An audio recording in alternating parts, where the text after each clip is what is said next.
Olá, eu estou aqui em Jerusalém.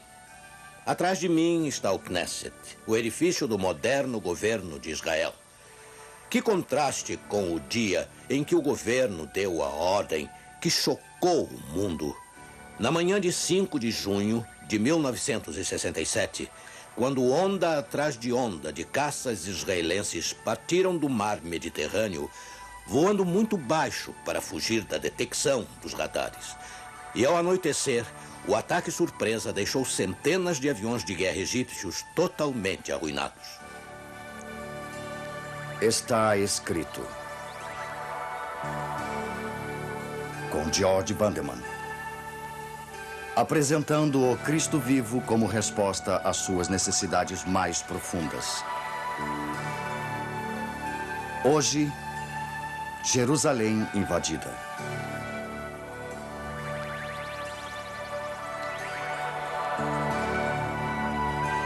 Israel, ameaçada de invasão imediata por suas nações vizinhas, decidiu atacar primeiro. E atacou para valer. Na noite do segundo dia, os caças a jato haviam arrasado as forças aéreas árabes, destruindo mais de 400 aviões e perdendo apenas 26 dos seus. As tropas em terra tiveram igualmente vitórias incríveis em todas as frentes. No prazo de 6 dias, a guerra relâmpago havia terminado. O povo de Israel, embora em inferioridade de 40-1, derrotou os seus inimigos e mais, triplicou o seu território. Um dos feitos mais brilhantes da história militar. Não é de admirar que tenham dançado nas ruas de Jerusalém após a Guerra dos 6 Dias. Desde o início de Israel, em 1948, como nação independente, sua existência tem sido uma série de milagres. Milagres esperados. Pois 19 séculos antes, o povo judeu tinha sido espalhado como estrangeiro por todo o mundo. Apesar de enriquecerem os países onde moraram ao longo do tempo, eles sofreram perseguição incessante. Aí veio a chamada solução final de Hitler, os inenarráveis horrores do Holocausto. Mas, finalmente, a comunidade mundial reconheceu os direitos do povo judeu de viver livre e em segurança, governando-se a si mesmo. Assim, com o apoio e autoridade das Nações Unidas, os judeus lutaram por independência. Tiveram que superar obstáculos formidáveis para criar uma nova nação em sua antiga terra natal. Tive o privilégio de estar lá para ver isto acontecer em 14 de maio de 1948. Naquela manhã de sexta, aqui em Jerusalém, eu estava em frente do famoso Hotel Rei Davi. Onde eu planejava ir exatamente, eu não me lembro agora. Mas, de repente, uma enorme limusine preta encostou e a porta abriu. Vai ao pavilhão de convenções? Um cavalheiro judeu me perguntou. Por que não? Eu pensei.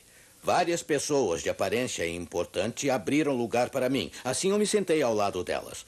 Corremos através das ruas estreitas em direção do pavilhão de convenções, construído às pressas em Tel Aviv, aonde me acompanharam e, acreditem ou não, me colocaram lá dentro com gente importante. Foi então que vi a história do mundo subir um degrau, quando uma nova democracia nascia em Israel. E desde aquele dia memorável, 4 décadas atrás, no pavilhão de convenções, o Oriente Médio tem ocupado o plano central nos assuntos mundiais. Sabe, há muito mais envolvido do que uma luta entre árabes e israelenses. As superpotências do mundo têm interesse vital neste lugar que eles têm jurado proteger a todo custo. Muitos temem que cedo ou tarde a Terceira Guerra Mundial terá o seu início aqui no Oriente Médio. Uma nova guerra mundial poderia ter acontecido em 1973. O Egito e a Síria atravessaram com seus tanques de fabricação soviética as fronteiras de Israel, jurando vingança pela Guerra dos 6 Dias. Eles pegaram um inimigo completamente desprevenido. Era o Yom Kippur, o dia mais sagrado do ano judeu. Mas Israel rapidamente refez-se de seus reveses e tomou a ofensiva, ajudado por um reforço maciço de provisões dos Estados Unidos. Enquanto isso, a portas fechadas, as superpotências estavam assustadoramente próximas de uma guerra nuclear. Relatando mais tarde, o ex-presidente disse: o líder soviético Brezhnev exigiu que os Estados Unidos se unissem a ele enviando forças de manutenção de paz ao Oriente Médio e se instalassem em Israel. Negamos com firmeza e exigimos que a ação fosse diplomática ao invés de militar. Brezhnev ameaçou intervir unilateralmente. Quando fomos informados de que as forças soviéticas estavam embarcando em transportes de tropa, alertamos Brezhnev que não toleraríamos intervenção unilateral e enfatizamos nossa determinação colocando nossas forças convencionais e nucleares em alerta. Graças a Deus, os soviéticos concordaram com a solução diplomática para pôr fim à guerra. E mais uma vez, a democracia de Israel sobreviveu e a guerra mundial foi adiada. Mas, ouça, toda essa inquietação e levantes do final dos tempos no Oriente Médio nos surpreende? Ou os profetas previram isto na Bíblia? Existe alguma palavra do Senhor para esta hora de crise? Nesta série de programas, examinaremos o que as profecias da Bíblia têm reservado para a Terra Santa. Localizaremos as raízes fascinantes da luta entre árabes e israelenses que vem de 4.000 anos atrás. Sabe, este conflito envolve muito mais do que política. No fundo, é uma batalha entre duas antigas religiões, ambas tendo suas raízes no velho patriarca do Antigo Testamento, Abraão. Os israelenses creem que Deus deu a Palestina a eles através de Isaac, o filho de Abraão. Os árabes, liderados pelos fundamentalistas muçulmanos, por outro lado, se veem como os legítimos herdeiros da terra prometida através de Ismael, o outro filho de Abraão. Pessoalmente, eu gosto muito tanto dos israelenses como dos árabes. Dos israelenses que citam as promessas do Velho Testamento que Deus deu a terra a eles. E os árabes que têm vivido todos estes anos na Palestina e agora se veem expulsos dela. Quando eu visitei os campos de refugiados daqueles palestinos removidos em 1948, meu coração se emocionou com eles. Este conflito árabe e israelense tem dois lados. E eu quero que esta série apresente um quadro equilibrado de uma situação muito delicada ali existente. Nós, cristãos, estamos vitalmente envolvidos nos eventos do Oriente Médio. Afinal, o Senhor Jesus Cristo viveu e morreu na Palestina. E muitos creem que a volta do povo judeu para a Palestina e o estabelecimento de Israel tem uma tremenda importância espiritual. Eles veem nisto o cumprimento da profecia bíblica estabelecendo o estágio do duelo no Armagedon.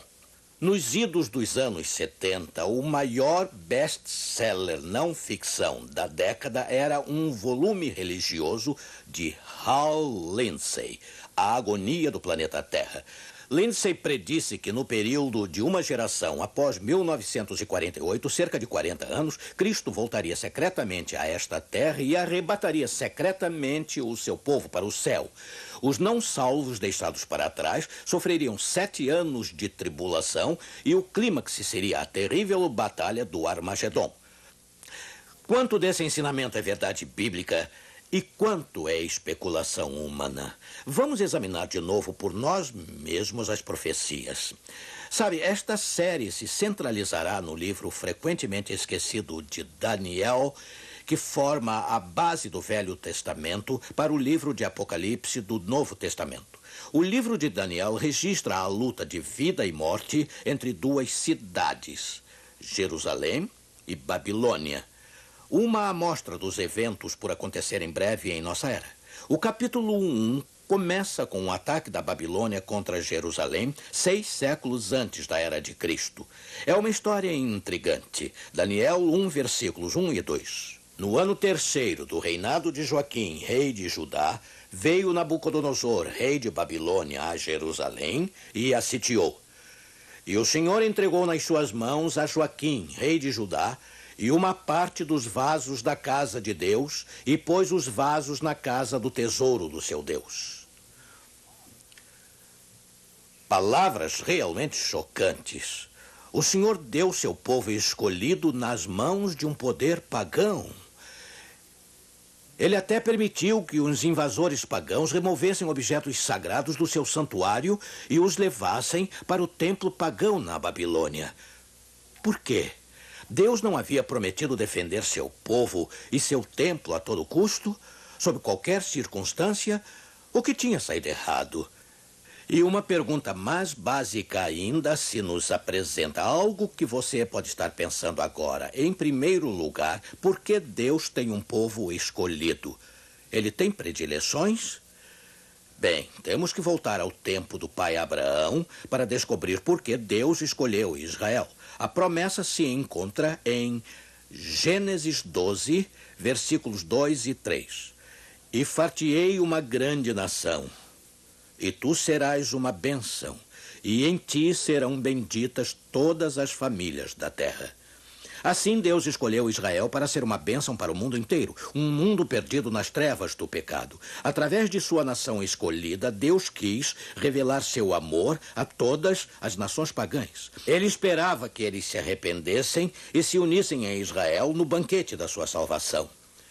Sabe, Deus não estava protegendo os favoritos ao ter um povo escolhido. Ele abençoou Abraão em nome dos gentios também. Mas os descendentes de Abraão não foram capazes de entender. Os antigos israelitas esbanjaram as bênçãos divinas em si mesmos, recusando-se a brilhar para Deus como a luz do mundo.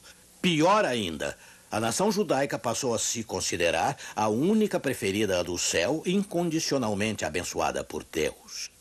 Israel imaginou que, a despeito de como se comportasse, ela permaneceria o povo permanente de Deus. Assim, presumindo, é claro, quanto à misericórdia de Deus, eles se tornaram descuidados e até rebeldes. Por incrível que pareça, ela até adotou a idolatria de seus vizinhos. A imoralidade campeou no culto ao deus Sol, Baal, o qual acomodava uma variedade de práticas sexuais ilícitas.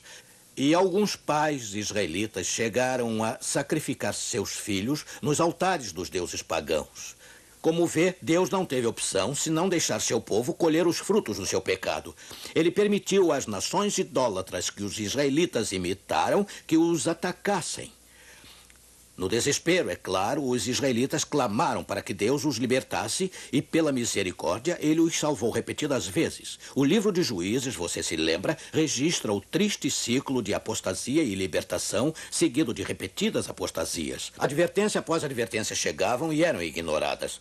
Muitas vezes o povo de Deus chegava a assassinar seus mensageiros no Velho Testamento, os profetas. Eles se recusaram a crer que Deus empregaria de fato o poder pagão como instrumento para puni-los. Mas finalmente veio o dia do julgamento, quando a Babilônia, o centro do culto pagão, invadiu Jerusalém no ano 605 a.C. O rei Nabucodonosor, sem dúvida, saqueou e incendiou a cidade santa da paz. O templo glorioso ficou em ruínas. Muitos dos jovens saudáveis que sobreviveram aos ataques foram levados como cativos para a Babilônia. 1.600 quilômetros empoeirados e miseráveis de distância e próximo de onde fica atualmente Bagdá, Iraque.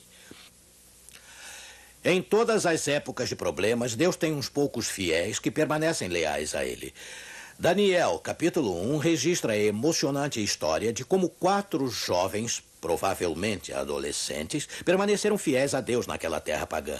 Daniel e seus 3 amigos, Ananias, Misael e Azarias, chamaram a atenção de Nabucodonosor e das autoridades. E estes descobriram que eles eram, versículo 4, mancebos em quem não houvesse defeito algum, formosos de parecer e instruídos em toda a sabedoria, sábios em ciência e entendidos no conhecimento, e que tivessem habilidade para viver no palácio do rei, a fim de que fossem ensinados nas letras e na língua dos caldeus. Bem, esses jovens bonitos tinham vencido dentro da vida real na Babilônia. Eu posso imaginar as garotas da cidade todas de olho neles, assim como o próprio Nabucodonosor, o qual determinou a ração de cada dia, da porção do manjar do rei e do vinho que ele bebia, e que assim fossem criados por 3 anos, para que no fim deles pudessem estar diante do rei. Bem, a princípio deve ter parecido o fim do mundo para Daniel e seus amigos quando os invasores os arrancaram de suas famílias e os levaram cativos. Mas surpresa! Junto com isso veio a vida boa. Uma bolsa na Universidade da Babilônia e um grande cargo no governo esperando por eles após a formatura. Com vinho, mulheres e música ao longo do caminho. Mas, versículo 8... E Daniel assentou no seu coração não se contaminar com a porção do manjar do rei, nem com o vinho que ele bebia. Sim, no meio dos prazeres do mundo, Daniel recusou-se a se corromper. Ele decidiu continuar fiel ao Deus que havia salvado a sua vida. Ele iria honrar seu Criador, guardando o corpo e a alma das atraentes tentações do mundo. Precisamos de mais jovens como Daniel. Você não concorda? Com as drogas, o álcool e o sexo ilícito degradando e pervertendo a nossa juventude, precisamos de adolescentes nobres que digam simplesmente não à tentação e sim ao plano de Deus para a sua vida. Sim, Daniel e seus amigos determinaram ser fiéis ao seu Deus, mas Nabucodonosor parecia determinado a apagar qualquer vestígio da herança hebraica deles. Ele chegou a mudar os seus nomes, dando-lhes os nomes de deuses pagãos. Imagine como deve ter sido tentador para que abandonassem a sua fé. Afinal, suas orações para que Deus defendesse Jerusalém aparentemente não tinham sido ouvidas. E agora eles se encontravam no centro do paganismo, com um mundo pagão abrindo seus braços com oportunidades para eles. Por que não desistir e ceder? Evidentemente, todos os seus colegas cativos de Jerusalém cederam, mas Daniel e seus amigos não. E logo surgiu um outro teste. O despenseiro do rei havia recebido a responsabilidade de manter Daniel e seus companheiros com saúde. Imaginando que seus alimentos simples e naturais poderiam deixá-los sem saúde, o despenseiro insistiu que Daniel e seus amigos comessem e bebessem o que os demais haviam concordado em comer. Mas com sabedoria do céu, Daniel surgiu com uma proposta. Daniel 1, versículos 12 e 13. Experimenta, peço-te, os teus servos 10 dias, fazendo que se nos deem legumes a comer e água a beber. Então se veja diante de ti o nosso parecer e o parecer dos mancebos que comem a porção do manjar do rei. E conforme vires, te hajas com os teus servos. Muito justo, você não concorda? Pois o mordomo do rei concordou. E veja o resultado. Versículos 15 e 16. Ouça. Ao fim dos 10 dias, apareceram os seus semblantes melhores. Eles estavam mais gordos do que todos os mancebos que comiam porção do manjar do rei. Desta sorte, o despenseiro tirou a porção do manjar deles e o vinho que deviam beber e lhes dava legumes. Alguns cristãos hoje dizem que não importa o que comemos ou bebemos. Mas Daniel e seus amigos sabiam que importa e foram ricamente abençoados por sua fidelidade. Versículo 17. Ora, a estes 4 mancebos, Deus deu o conhecimento e a inteligência em todas as letras e sabedoria. Mas a Daniel deu entendimento em toda a visão e sonhos. Amigo, aí está. Essas visões e sonhos que Deus deu a Daniel são as profecias de alcance mais longo em toda a Bíblia. As profecias de Daniel têm uma tremenda importância para nós agora. Hoje, embora elas em geral sejam desprezadas ou mal entendidas por muitos cristãos do século XX, mas nesta série de programas nós as estudaremos atentamente. Voltemos agora à história de Daniel e seus amigos. Após seus 3 anos de colégio, Nabucodonosor os convocou para o exame de formatura. E ouça, Daniel 1, versículo 20. E em toda a matéria de sabedoria e de inteligência sobre que o rei lhes fez perguntas, os achou 10 vezes mais doutos do que todos os magos ou astrólogos que havia em todo o seu reino. História emocionante. Daniel e seus amigos permaneceram leais e autênticos com todos ao seu redor em vez de renegar a sua fé. Nós vemos aqui um símbolo do povo de Deus no final dos tempos, os quais guardarão os mandamentos de Deus e a fé de Jesus. Oh, amigo, que tal você e eu? Nós, assim como Daniel, propormos em nosso coração não permitirmos que nosso corpo e alma sejam contaminados.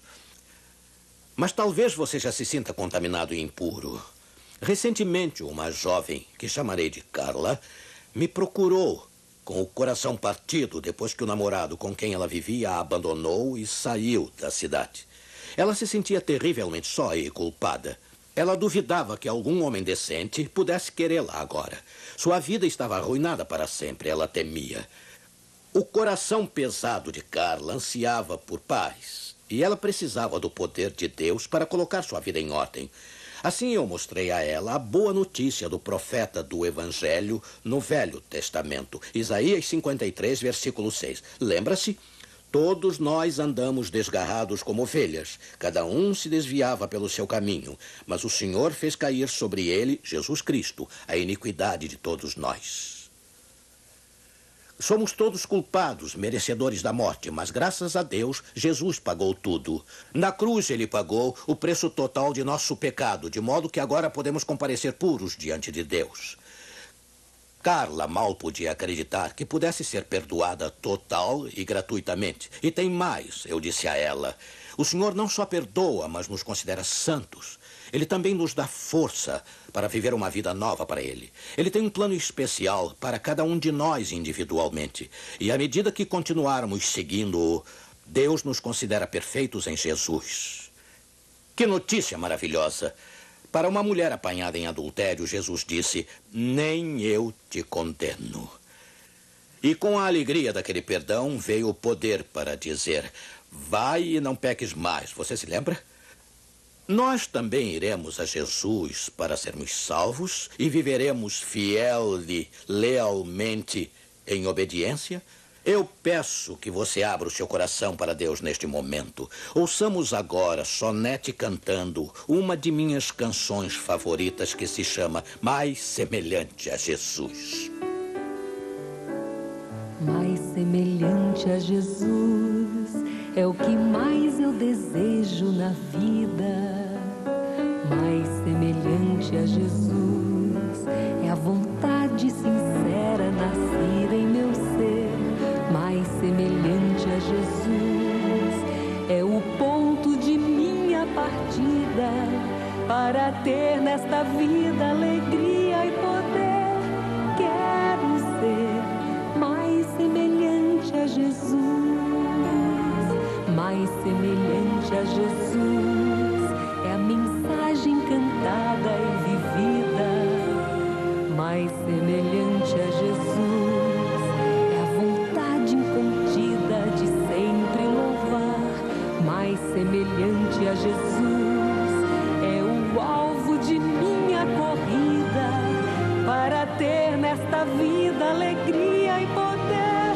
Quero ser mais semelhante a Jesus, mais semelhante a Jesus é a minha comida e bebida. Mais semelhante a Jesus é a vontade acolhida no meu coração. Mais semelhante a Jesus é a certeza da luta vencida para ter nesta vida alegria e poder. Quero ser mais semelhante a Jesus.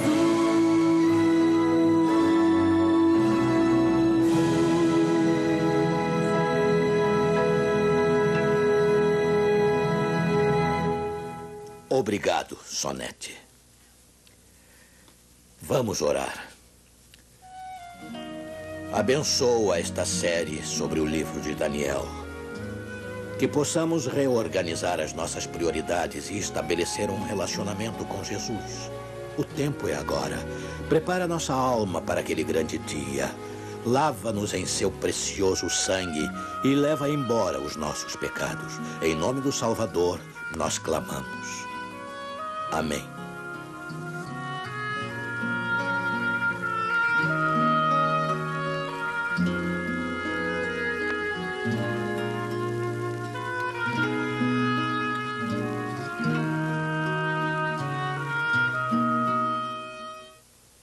O programa Está Escrito tem o prazer de lhe oferecer esta série de estudos sobre a Bíblia, com o objetivo de motivá-lo a conhecer a Deus e viver a paz que só Ele pode dar. Esses estudos irão ajudá-lo a descobrir o sentido da vida. Eu tenho certeza de que esse curso vai fazer muito bem para você. E mais, ele é de graça. Para você se inscrever gratuitamente no curso bíblico do Está Escrito, escreva agora mesmo para o nosso novo endereço. Caixa Postal 1800, CEP 20.001, 970, Rio de Janeiro. Se você preferir, ligue para 021-284-9090. Não se esqueça, o Está Escrito tem agora novo endereço e telefone. Caixa Postal 1800, CEP 20.001-970, Rio de Janeiro. Telefone 021-284-9090. Temos ainda muitas coisas surpreendentes e interessantes para lhes oferecer nos próximos programas desta série. Assim, eu convido os seus amigos e familiares para assistirem a cada domingo. Mas agora chegou o momento de dizer até logo a todos. Mas lembrem-se, está escrito, não só de pão viverá o homem, mas de toda a palavra que sai da boca de Deus.